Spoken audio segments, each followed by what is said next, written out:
sosial yang diduga berisi konten penyimpangan seksual terus jadi sorotan.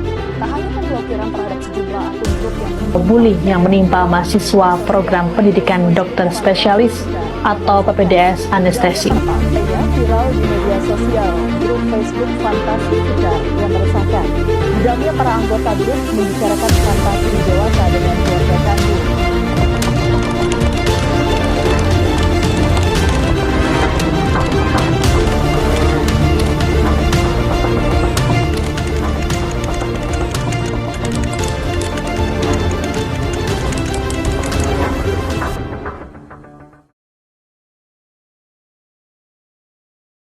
Kamu merasa kamu sekarang penuh dengan tekanan, egois, dan semua orang sibuk dengan urusannya masing-masing? Yuk simak bagaimana implementasi kemanusiaan bisa membuat kampus menjadi lebih nyaman dan bermakna bagi kita semua. Assalamualaikum warahmatullahi wabarakatuh. Perkenalkan, saya Daya. Di sini saya akan menjelaskan mengenai implementasi nilai kemanusiaan dalam lingkungan kampus. Apa sih nilai kemanusiaan itu?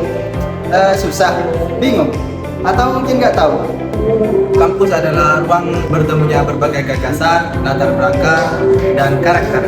Disinilah manusia dibentuk, bukan hanya menjadi individu yang cerdas, tetapi juga individu yang berperi kemanusiaan. Di sini perbedaan bukan penghalang dan keberagaman bukan hanya sekedar warna, melainkan kekuatan. Setiap langkah, setiap percakapan, dan setiap interaksi adalah kesempatan untuk menghadirkan nilai-nilai kemanusiaan.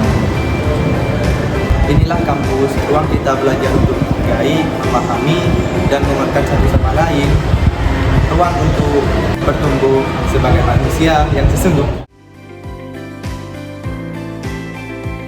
Nilai kemanusiaan adalah prinsip atau norma yang menempatkan martabat, hak, dan kehormatan setiap manusia sebagai hal yang utama dalam kehidupan bersama.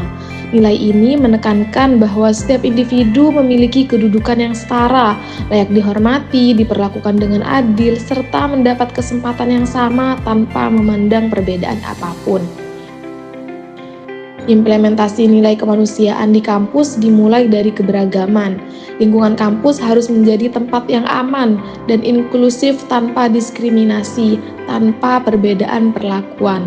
Setiap mahasiswa berhak dihormati sebagai manusia yang setara.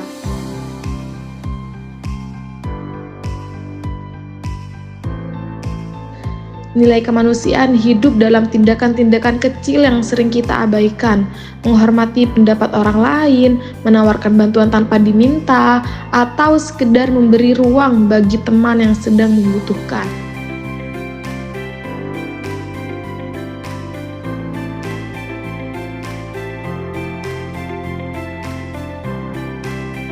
Nilai kemanusiaan juga tercermin dalam empati, melalui kegiatan sosial dan pengabdian masyarakat.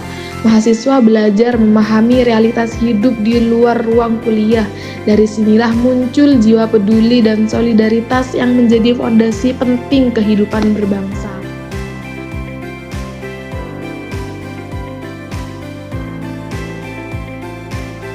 Di ruang akademik, nilai kemanusiaan hadir melalui etika, menghargai pendapat orang lain, menjaga kejujuran ilmiah, dan menghindari plagiarisme adalah bentuk penghormatan terhadap karya dan martabat manusia.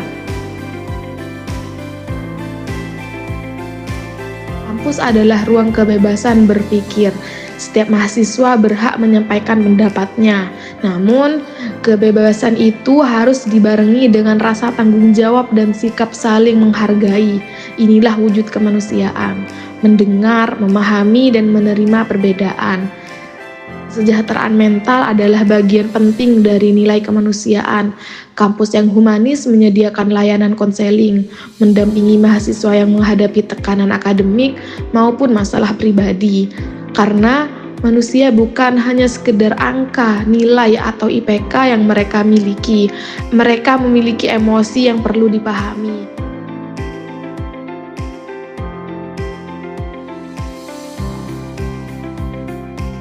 Implementasi nilai kemanusiaan juga terlihat dari kerjasama antar sivitas akademika, kolaborasi yang saling menghargai, menciptakan lingkungan kampus yang harmonis, produktif, dan penuh rasa saling percaya.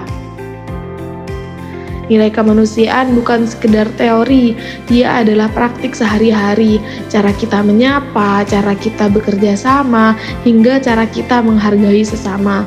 Kampus bukan hanya mencetak manusia pintar, tapi mencetak manusia yang peduli, manusia yang berempati, dan manusia yang beradab. Kampus bukan hanya tempat untuk menuntut ilmu, melainkan tempat untuk menjadi manusia. Manusia yang saling menghargai, memahami, dan peduli antar sesama manusia. Pendidikan sejati adalah pendidikan yang memanusiakan manusia. Dan di kampus inilah nilai tersebut harus diwujudkan setiap hari. Sekian dari kami. Wassalamualaikum warahmatullahi wabarakatuh.